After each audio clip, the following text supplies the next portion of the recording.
Cinta yang tidak jelas di hati memang tidak mengakui cinta itu apa.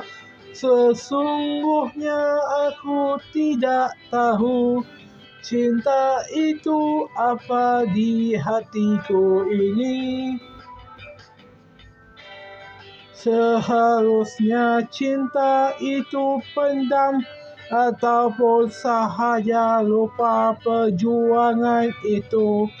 Seharusnya lupa sahaja perkahwinan atau itu semua.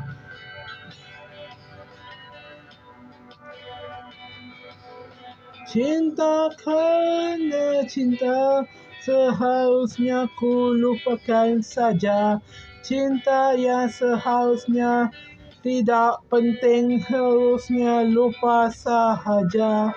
Takkan terjadi lagi cinta yang ku urus, yang ku jaga, selama ini tidak dihargai.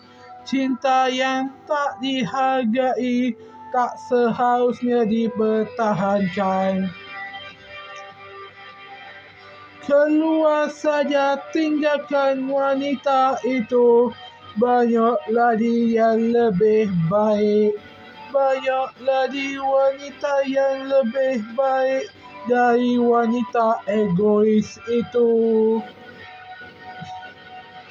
Mengapa ku mencintai wanita egois sedingin ais itu?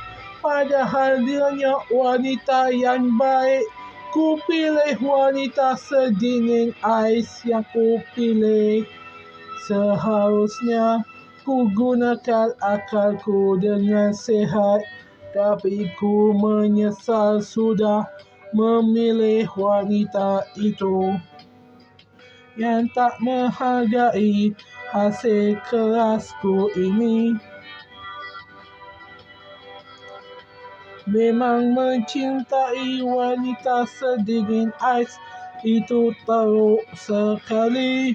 Sama juga dengan itu, buta kerana cinta.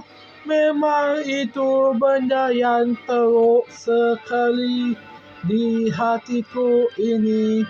Sudah, lepaskan saja cinta yang sudah sia-sia ini.